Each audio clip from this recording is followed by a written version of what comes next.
Peggy Setiawan masih jadi sorotan hingga kini pasca status tersangkanya dalam kasus Vina dan Egy dibatalkan Hakim Pengadilan Negeri Bandung. Wajahnya mulai warawiri di televisi, juga bahkan di podcast. Tak hanya itu, ia pun sampai dijodohkan dengan seorang gadis bernama Jihan. Namun, rupanya di balik keberuntungannya itu, ia punya tujuan mulia lain untuk keluarganya.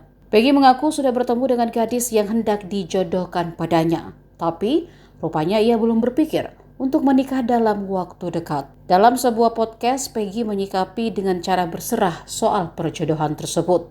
Ia mengaku punya tujuan hidup yang lebih besar dibandingkan mencari sosok pendamping. Saat ini ia masih ingin bekerja demi membiayai pendidikan adik-adiknya. Sebagai seorang sulung, Peggy mempunyai seorang adik laki-laki bernama Robi dan dua adik perempuan bernama Luciana dan Ameliana. Ditambah adik-adiknya kini belum tamat sekolah. Ia ingin bekerja untuk bisa menamatkan adiknya terlebih dahulu. Peggy harap jika adik-adiknya bisa tamat sekolah, hidupnya ke depan bisa lebih baik dari dirinya dalam hal mencari pekerjaan dan bisa lebih membahagiakan keluarga. Setelah semua itu selesai, Peggy mengaku mungkin baru bisa memikirkan tentang masa depannya.